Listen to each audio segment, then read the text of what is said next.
I just watch you do kind of the basics of where a beginner kind of should start in terms of, you know, this is the bass.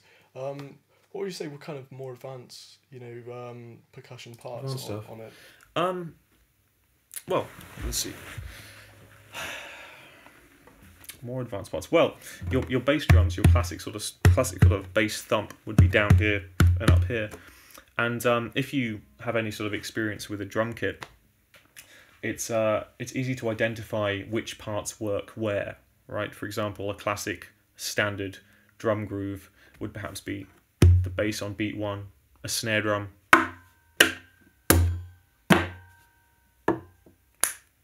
on beat 2, 1, 2, repeat, 3, 4, right?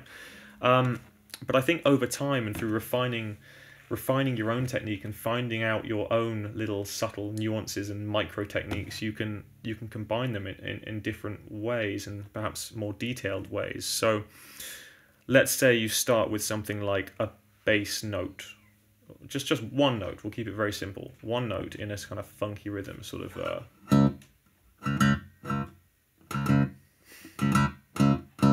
something like this, and add the bass drums in. So this would be me picking with my index finger, and the bass drums would be with the heel of the hand. So we can have a sort of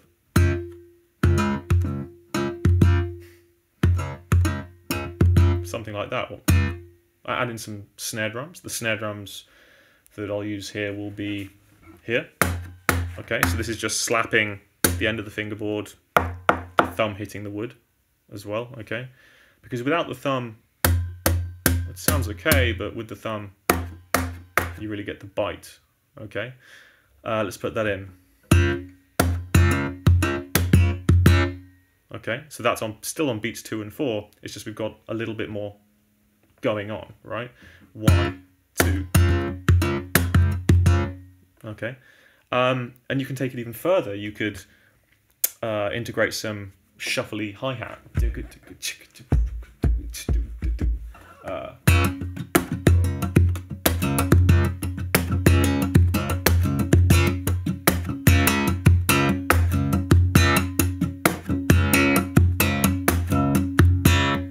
Get some little, by tapping the harmonics, get some almost ride bell kind of, or even melodic phrases on the offbeats.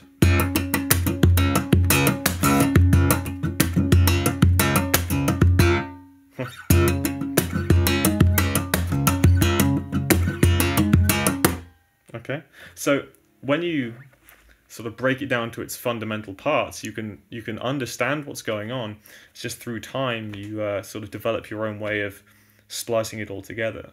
So just to break down what I did there in even more detail for you, if you like, the hi-hat thing, I have a song called Boogie Slam, which is the first track off my album, and it's in a different tuning, so I can't really play it, but it starts with this kind of rhythm.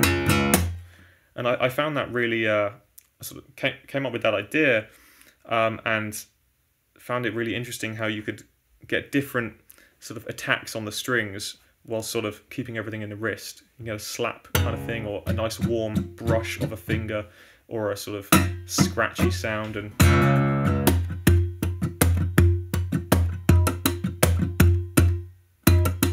you can get some kind of shuffly thing going on.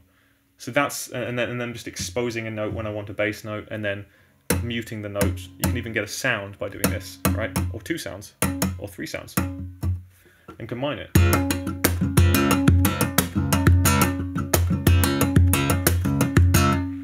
So, shall I keep going? Yeah, you can go. Okay. Yeah. Yeah, I suppose that's quite a complex percussion pattern, but we haven't really touched on anything musical note-wise. We just got this bass line. So we can add some top end.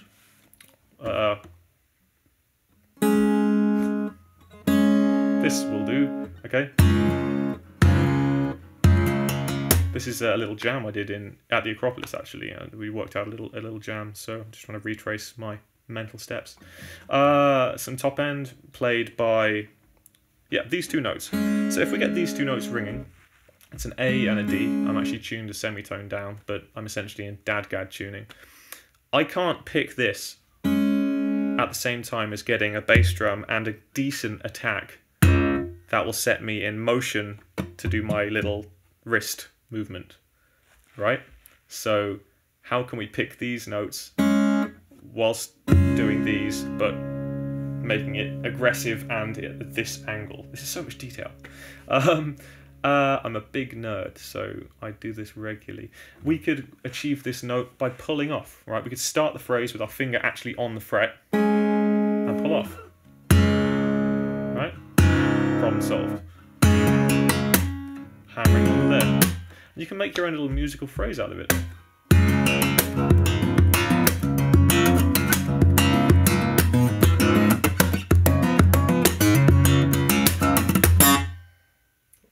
Funky stuff. Would you say that the key to learning these kind of fingerstyle techniques is to break it down into the different sections, into this this is kind of the bass sound of the piece, this is the high end, Yeah, I mean, everything is experimental and everyone has their own path they like to take. Currently, I really enjoy building layers and working on things like that. Building up from the ground and making it so the listener can take away easily identifiable layers. So this really simple little double stop thing, that would almost be another instrument in the band, right? And the bass line would move around a bit.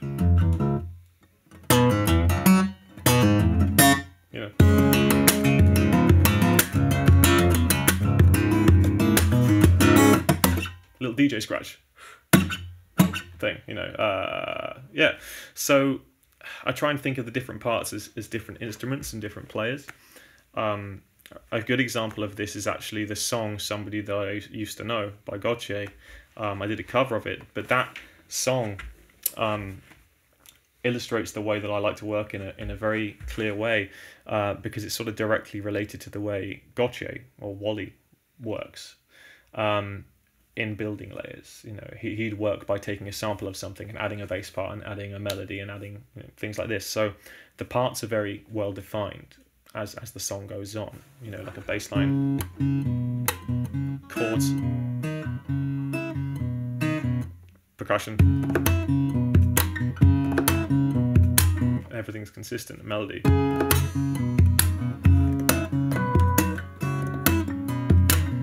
Out of tune melody, but there we go.